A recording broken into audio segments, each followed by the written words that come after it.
Bienvenidos, bienvenidos a un programa más en este proyecto Estados Unidos, México, Mundo. Soy David Parra Luna.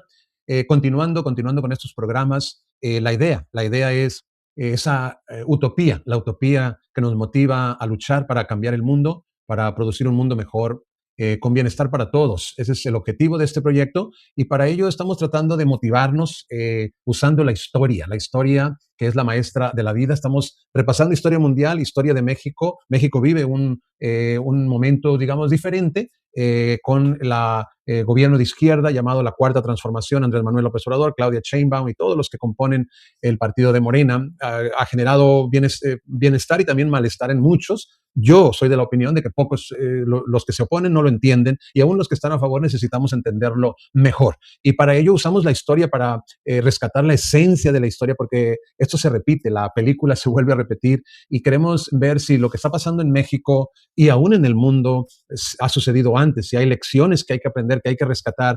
También creo que hay que adoptar ideales. La mayoría de las personas, creo yo, no piensan en esto, pero es necesario tener ideales y tomar posturas. Y para eso también la idea es alcanzar cierta unidad. Estamos completamente divididos y con estos ideales y estas posturas en base a la historia y la interpretación de la misma, podríamos alcanzar cierta unidad que nos permita entendernos, dialogar, platicar y, ¿por qué no, debatir para inventarnos un mundo mejor? Que de hecho ya tiene sus algunos, o yo diría muchos, piezas del cimiento, ya tiene columnas, ya está ahí parado, no en su totalidad, pero hace falta entenderlo mejor para ver si nos convence y nos entregamos para completar, ¿verdad?, lo que falta. Muy bien, pues entonces hoy nos toca seguir en la historia de México, en la tercera transformación, la revolución. La estamos vinculando los presidentes que surgieron después a la revolución y hoy toca la segunda parte de Adolfo López Mateos. Y yo decía en el programa anterior que con este presidente fue como que el primero en que vi muchos rasgos, muchas similitudes con Andrés Manuel López Obrador. En este caso vamos a abarcar algo no tan positivo, porque él sí tiene, por ahí dicen los que escribieron sobre su presidencia, una mancha que fue perseguir a los opositores. Y esa es con lo que vamos a arrancar hoy, pero igual después retomaremos lo que fue su gestión y sus logros. Y obviamente ya de ahí abarcaremos algunos detalles sobre su muerte y así eso nos ocupará en el programa de hoy. Pues vamos a entrar entonces en materia, no sin antes agradecerle por un lado y por otro pedirle que nos ayude a compartir estos programas. Pues aquí comienza la parte número 2, repito, este es el programa número 2. Sin embargo, su posición de extrema izquierda, porque él se declaró no solo de izquierda, de extrema izquierda, no siempre fue avalada en los hechos, dado su rechazo a toda disidencia. Así, uno de los primeros problemas que tuvo que enfrentar en 1959, ya como presidente, fue la huelga de los ferrocarrileros planteada un año antes por el sindicato no oficialista dirigido por Demetrio Vallejo y Valentín Campa. Si bien aceptó algunas de las demandas del sindicato, terminó aplicando la requisa a la empresa y encarcelando a líderes bajo el cargo de disolución social, consignado en el artículo 145 del Código Penal, un delito creado durante la Segunda Guerra Mundial para castigar el sabotaje y la sedición. La huelga fue declarada inexistente e ilegal por las autoridades laborales, fueron cesados miles de trabajadores y las instalaciones ferroviarias requisadas por el ejército. Del mismo modo, fueron reprimidos por los soldados los movimientos de los maestros y telefonistas y se desconocieron o encarcelaron a los dirigentes, como por ejemplo al líder magisterial Otón Salazar. También se persiguieron las organizaciones de izquierda, imagínense, y se apresó a Arnoldo Martínez Verdugo del Partido Comunista. En contraste, López Mateos apoyó a líderes oficialistas como Joaquín Hernández Galicia La Quinta. Además, el anciano periodista Filomeno Mata, hijo, fue encarcelado y tras un atentado cuya autoría se le imputó durante una huelga ferrocarrilera, el pintor David Alfaro Siqueiros estuvo en prisión hasta que recibió el indulto del propio López Mateos. En San Luis Potosí, tras unas elecciones violentas y fraudulentas, López Mateos ordenó al ejército la represión de la resistencia civil del candidato independiente a gobernador, Salvador Nava, quien fue detenido y torturado en la Ciudad de México. También enturbió su gobierno el secuestro y asesinato del líder campesino Rubén Jaramillo, su esposa Epifania Zúñiga García y sus hijos Enrique, Ricardo y Filemón por soldados vestidos de civiles. Se dijo que por órdenes del jefe del Estado Mayor Presidencial, cuando intentaba fundar un nuevo centro de población sobre terrenos que se disputaba con los fraccionadores. A pesar de que el país estaba en aparente paz y que el régimen priista gozaba del consenso de la mayoría de la población debido al mejoramiento de las condiciones de vida de parte importante de la población, las acciones represivas, importante aquí, del gobierno y el ejemplo de la Revolución Socialista Cubana impulsaron a un grupo de personas que no creían en el, entre comillas, milagro mexicano, entre las cuales se encontraba el expresidente Cárdenas, imagínese usted, a organizar el Movimiento de Liberación Nacional MLN, que el 15 de septiembre de 1961 presentó su programa en el que demandaba, entre otras cosas, la plena vigencia de la Constitución, la libertad para los presos políticos, la libre expresión de las ideas, la reforma agraria integral, la autonomía y democracia sindical y ejidal, la industrialización nacional sin hipotecas extranjeras, el reparto justo de la riqueza nacional y la solidaridad con Cuba. Por su parte, la Iglesia Católica emprendió una campaña de cristianismo sí, comunismo no. Los grupos de derecha organizaron el Frente Cívico Mexicano de Afirmación Revolucionaria, el Movimiento Universitario de Renovadora Orientación, BURO, filial del Yunque, y los empresarios crearon el Consejo Mexicano de Hombres de Negocios para defender sus intereses. Y aquí vamos a explicar un poco qué es la Organización Nacional del Yunque. Este es el nombre de una organización secreta paramilitar, ultracatólica y de extrema derecha de origen mexicano de alcance nacional e internacional, que declara como su propósito, se abre comillas, defender la religión católica y luchar contra las fuerzas de Satanás, cierra comillas, e instaurar, se abre comillas, el reino de Cristo en la tierra, se cierra comillas. Principalmente se le relaciona con el Partido Acción Nacional, o sea, el PAN. La organización tiene varios lazos con políticos de algunos países fuera de México. En España su importancia es tanto religiosa como política, ya que se le relaciona con el partido Vox y con organizaciones civiles como Hazte Oír y Citizen Go. En Chile también estaría vinculada a la policía, en particular al Partido Republicano de José Antonio Cast.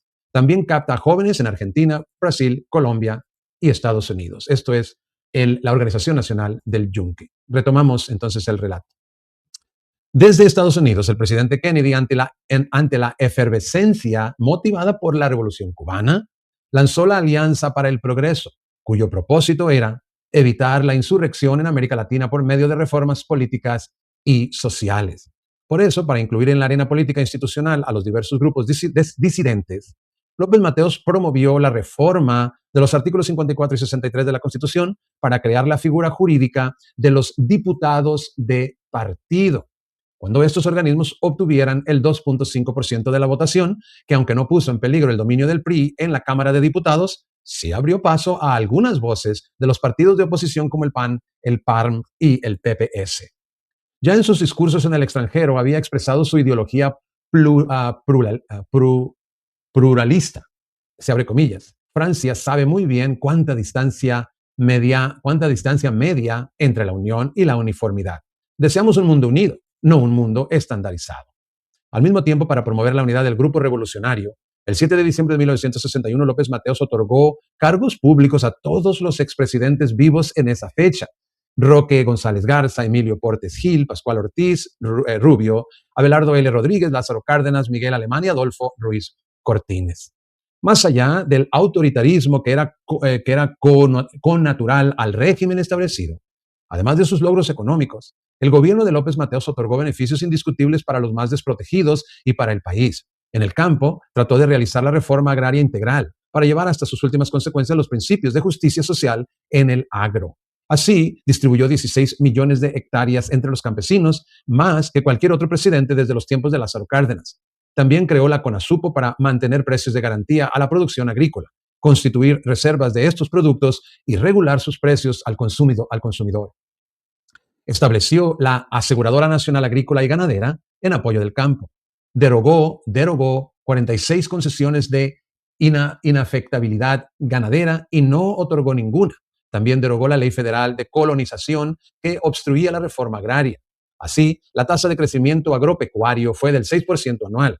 Maíz 5.3%, frijol 9.5%, trigo 5.3%, la papa 3.5%, el café 10%, caña de azúcar 4%, el tomate 6.2%, el sorgo 34.8% y la ganadería el 6% anual, crecimiento anual. En asuntos laborales estableció la participación de los trabajadores en las utilidades de las empresas mediante la reforma al artículo 123 constitucional. Se definieron los lineamientos para la fijación de los salarios mínimos y el 5 de diciembre de 1963 se consolidaron jurídicamente los derechos de los trabajadores al servicio del Estado, mediante el agregado del apartado B al artículo 123 de la Constitución. En gestión social. En lo social, se erradicó la fiebre amarilla y la viruela, se produjo la vacuna contra la poliomielitis y se hizo obligatoria la vacunación oral de los recién nacidos, se ayodató la sal para consumo humano para disminuir la enfermedad del bocio y se disminuyeron el mal del pinto, la tuberculosis y las enfermedades de origen hídrico.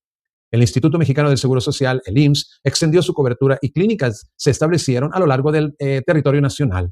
De igual modo, con la creación del Instituto de Seguridad y Servicios Sociales de los Trabajadores del Estado, llamado el ISSSTE, se mejoraron las condiciones de vida de la burocracia federal. Se edificaron 48.121 viviendas, entre ellas las 10.000 de la unidad de San Juan de Aragón y los 11.916 departamentos del conjunto de Nohoalco, Tlatelolco. De vuelta a materia económica, con la nacionalización de la industria eléctrica, López Mateo puso fin a las concesiones otorgadas a las empresas extranjeras que afectaban la soberanía nacional y deformaban el desarrollo del país, pues solo el 44% de la población contaba con electricidad. En abril de 1960 se inició la compra de las acciones de las empresas que tenían a su cargo el suministro de energía eléctrica, con el compromiso de estas empresas de invertir en México el dinero que recibieran para evitar una excesiva exportación de divisas. El 1 de septiembre siguiente, López Mateo anunció la reforma al artículo 27 constitucional a fin de que no se otorgaran concesiones a particulares para la prestación del servicio público de energía eléctrica. Y aquí declara, se abre comillas, corresponde exclusivamente a la nación generar, conducir, transformar, distribuir y abastecer energía eléctrica que tenga por objeto la prestación de servicio público. En esta materia no se otorgarán concesiones a los particulares y la nación aprovechará los bienes y recursos naturales que se requieran para dichos fines. El 27 de septiembre siguiente, desde Palacio Nacional, López Mateos pronunció un breve discurso ante una multitud que lo aclamaba. Y aquí viene una cita importantísima. Al tomar posesión la nación mexicana de la Compañía de Luz, se consuma un largo esfuerzo desarrollado por el pueblo de México para tener en sus manos la energía eléctrica que en el país se produce por manos de mexicanos. La nacionalización de la energía eléctrica es una meta alcanzada por el pueblo en el camino de la revolución. Invitamos al pueblo de México a que, en posesión de su energía eléctrica, acreciente su industrialización para llevar a los hogares de todos los beneficios de la energía eléctrica y los de la industrialización. Escribió Gastón García Cantú, se abre cita. En ese momento fue, aún en las condiciones de una compra de las acciones preferentes, una conquista singular. Se le restaba al imperialismo, y nada menos que teniendo como gerente al general Maxwell Taylor, que después arrasaría parte de Vietnam, una plaza fuerte de la economía nacional. El 21 de octubre del mismo año, López Mateos presentó una iniciativa para elevar a rango constitucional la nacionalización de la industria eléctrica, se abre cita. La prestación del servicio público de abastecimiento de energía eléctrica, comprendiendo la generación, transformación y distribución, así como las demás operaciones o actividades industriales o comerciales de que la misma puede ser objeto, requieren, como en el caso del petróleo y de los carburos de hidrógeno sólidos, líquidos o gaseosos, ser realizados directamente por el Estado, a través de los órganos competentes, ya que México ha sostenido tradicionalmente la tesis de que los recursos naturales y las fuentes de energía básica han de estar al servicio de la colectividad y de la elevación de los niveles de vida del pueblo mexicano. Se cierra cita. Así, al término del sexenio, la producción de energía eléctrica llegó a más de 5 millones de kilovatios, casi el doble de lo que se generaba antes de la nacionalización. En su libro ya citado, Emilio Arellano recoge las palabras de López Mateos que expresan su nacionalismo puro, Se abre cita. Solo un traidor entrega su país a los extranjeros. Los mexicanos podemos hacer todo mejor que cualquier otro país. Cuando un gobernante extranjero me pregunta si hay posibilidad de entrar al negocio de los energéticos o a la electricidad, le respondo que apenas estamos independizándonos de las invasiones extranjeras que nos vaciaron el país, pero que en tanto los mexicanos sí queremos invertir en el petróleo estadounidense o en su producción de energía eléctrica, por si quieren un socio extranjero. Imagínense cómo les contestaba. En México la Constitución es muy rara, sigue diciendo. En México la Constitución es muy clara. Los recursos energéticos y los yacimientos petroleros son a perpetuidad propiedad única y exclusiva del pueblo mexicano. El resto de las especulaciones al respecto son traición a la patria. Industrializar el país no implica una subasta pública de nuestros recursos naturales ni la entrega indiscriminada del patrimonio de la patria. Increíble. En 1962 se decretó la integración de la industria automotriz, obligándola a incorporar un 60% de partes nacionales en los automotores producidos. En general, la producción industrial creció en 51.9%. En Pemex, la capacidad de refinación subió a 578,000 barriles diarios, 211,000 más que al iniciar el sexenio. La red de carreteras creció 20,137 kilómetros y las vías férreas se ampliaron 321 kilómetros. Las exportaciones aumentaron 32%, las importaciones en 9.8%, de modo que se redujo el saldo negativo de la balanza comercial y se firmaron tratados comerciales con varios países. Se abre cita. Entre las muchas cosas importantes que hizo el presidente por la economía nacional fue que nunca tomó deuda, nada. ¿Cómo lo hacía? Seguía la vieja y sabia fórmula: no te robes la lana y te alcanza. Escribe la Bastida Ochoa Francisco en La duda sistemática, autobiografía política.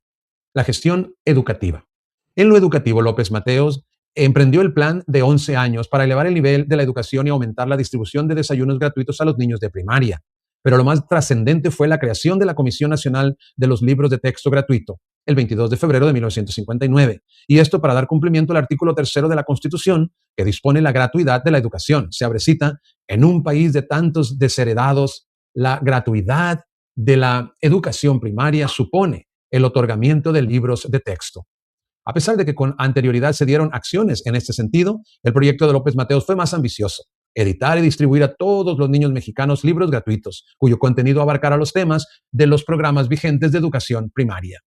Al iniciarse la edición y la distribución de los textos gratuitos, hubo reacciones del clero católico, de los libreros que veían afectados sus intereses económicos, de la Barra Mexicana de Abogados y del Partido Acción Nacional, los cuales organizaron campañas y protestas porque, según ellos, los nuevos libros negaban el derecho natural de los padres a educar a sus hijos. Eran antidemocráticos porque presentaban como única la verdad oficial y antipedagógicos, pues reducían al maestro a mero repetidor de lecciones. Esta era la crítica. En un viaje a León, en enero de 1963, López Mateos se vio asediado por niños que ostentaban carteles que decían: el texto único es una vergüenza para México. A lo que contestó: lo que es una vergüenza para México es que las fuerzas obscuras, que no dan la cara, se valgan de los niños para decir un pensamiento que no tienen el valor de expresar. Y esas mismas gentes irresponsables quieren, además, engañar al pueblo. Hablan de un texto único, como que si ese texto pretendiera deformar la conciencia nacional, pero ocultan que es un texto gratuito para que llegue a los hijos de todos los mexicanos y que es el único texto gratuito. Pronto quedó claro que los libros de texto gratuitos no eran únicos, ni exclusivos, ni excluyentes de otros textos de consulta, y que simplemente establecían el contenido mínimo de la educación primaria, sin negar la función educativa del maestro, la escuela y la familia. Durante la administración López mateísta, la partida dedicada a la educación se convirtió en la mayor del presupuesto federal y se editaron y distribuyeron más de 112 millones de ejemplares de libros de texto y cuadernos de trabajo. Pero lo más importante fue que a partir de entonces ya no hubo en nuestro país un solo niño que careciese, si asistía a un plantel primario, del material de lectura que todo estudio requiere. Además, se abre cita: para proteger a la niñez por todos los medios y, en particular, mejorar la alimentación de la población infantil de menores recursos y extender el beneficio de los desayunos escolares, se creó el Instituto Nacional de Protección a la Infancia, INPI. Durante el sexenio de López Mateos, se llegaron a repartir 3 millones diarios de desayunos escolares. El analfabetismo descendió al 28.91% de la población.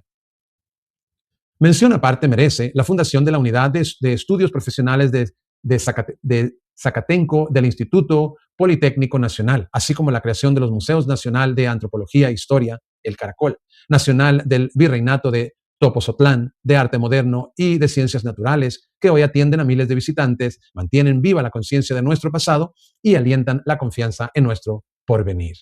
Además, López Mateos promulgó la primera ley de radio y de televisión que pretendía sujetar la radiodifusión a los intereses nacionales, más allá de servir de mero instrumento de la publicidad comercial y de lucrativo negocio para unos cuantos concesionarios.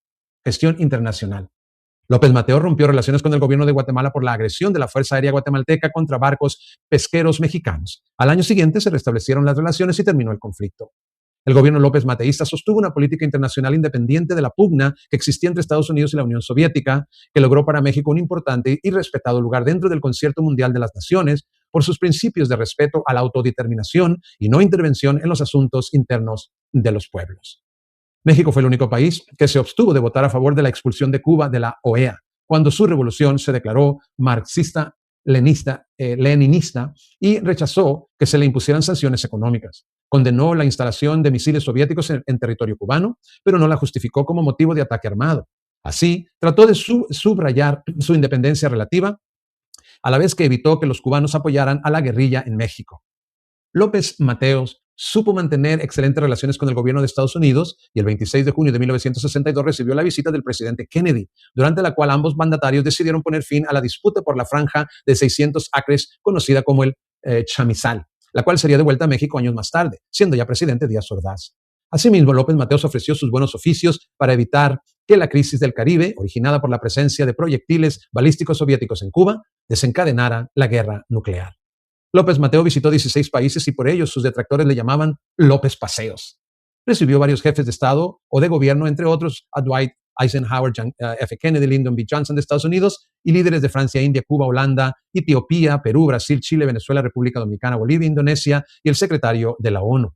Además de personajes destacados como los astronautas Yuri Gagarin y Valentina Tereshkova. El 8 de agosto de 1963 hizo pública la Declaración sobre la Desnuclearización de América Latina, a cuya firma invitó a los presidentes de Bolivia, Brasil, Chile y Ecuador. Por medio de este instrumento, dichos mandatarios se comprometieron a evitar en sus respectivos países la fabricación, recepción y almacenamiento de armamento nuclear, así como la realización de pruebas nucleares con fines bélicos. Para López Mateos, la paz también necesita héroes, pues la paz exige tanto o más heroísmo como la guerra. La guerra no es inevitable. El deseo de eliminarla no pertenece al terreno de lo utópico, sino al de realizaciones prácticas que están al alcance de la inteligencia y la voluntad del hombre.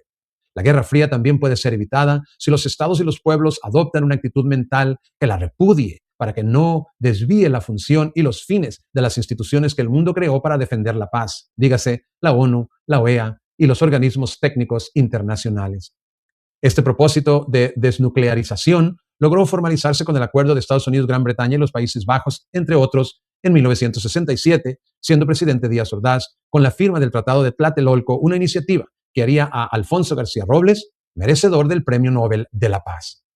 El 18 de octubre de 1963, en Baden-Baden, fue concedida a la Ciudad de México la realización de la 19ª Olimpiada.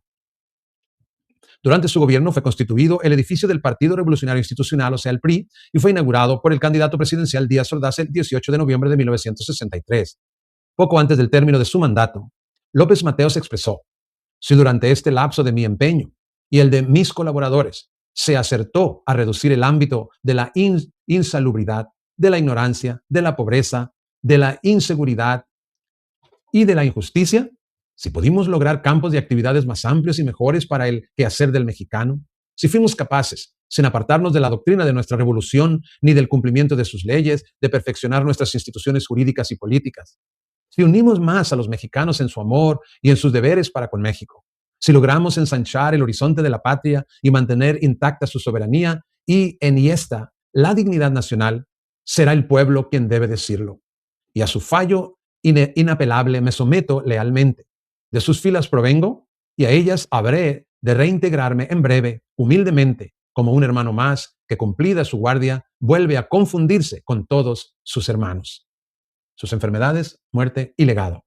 Una vez concluido su periodo de gobierno, el 1 de julio de 1965, fue invitado por el presidente Díaz Ordaz a hacerse cargo del comité organizador de la Olimpiada, tarea que desempeñó hasta el 15 de julio de 1966, cuando se vio obligado a pedir una licencia por motivos de salud. Ya siendo expresidente, se casó con Angelina Gutiérrez Sadurní. Se dice que López Mateos se dio cuenta de sus males pocos días antes de rendir protesta como presidente ante el Congreso. Vuelvo a leer. Se dice que López Mateos se dio cuenta de sus males pocos días antes de rendir protesta como presidente ante el Congreso, cuando se sintió enfermo y tuvo que ser transportado en una camilla. Se menciona también que en el momento de jurar la Constitución, Tuvo que hacer una pausa y después difícilmente pudo mantener el brazo extendido. Se cuenta asimismo que durante su gobierno sufría migrañas que le obligaban a permanecer en reposo y a delegar funciones, en especial a Díaz Ordaz, secretario de Gobernación, y a Humberto Romero, su secretario particular. Finalmente, le diagnosticaron 7 aneurismas cerebrales que gradualmente le hicieron perder el control de su cuerpo, a pesar de que fue operado en noviembre de 1965. Se abre comillas, la vida a los hombres públicos nos retira a los 65 años de edad y a mí, César, la muerte me reclama a los 56, dijo el periodista César Silva Rojas. El 31 de mayo de 1967 quedó inconsciente a causa de una hemorragia cerebral, siguió viviendo más de 2 años en estado vegetativo y a las 4:30 horas de la madrugada del 22 de septiembre de 1969, Adolfo López Mateos murió en la capital de la República de un paro cardíaco y respiratorio en su casa de San Jerónimo 217, en la que también vivió siendo presidente. Él nunca ocupó Los Pinos. En el Senado de la República y en la Secretaría de Trabajo le fueron rendidos póstumos homenajes y después acompañado por el presidente Díaz Ordaz, doña Eva Sámano, su hija Avesita y una gran multitud de personas de todas las clases sociales, fue enterrado en el Panteón Jardín. Para honrar su memoria, en 1994 fue inaugurado el museo que lleva su nombre en su tierra natal, Atizapán de Zaragoza, Estado de México, en donde también fue erigido un monumento para guardar sus restos. Como él mismo lo deseó, el pueblo mexicano falló a su favor y para la mayoría de la gente contó más su obra nacionalista y social que el autoritarismo con que trató a los disidentes. Fue uno de los presidentes más populares y queridos por los mexicanos, a pesar de la criminalización que hizo de la protesta social. El mejor recuerdo del gran presidente humano, como lo llamó Torres Bodet, perdura en los libros de texto gratuitos que año con año el gobierno de la República pone en las manos de todos los niños mexicanos que cursan su educación primaria. A 37 años de su muerte, escribió Jorge Sayet Elú en Perfil de un Patriota, El México de Adolfo López Mateos se abrecita.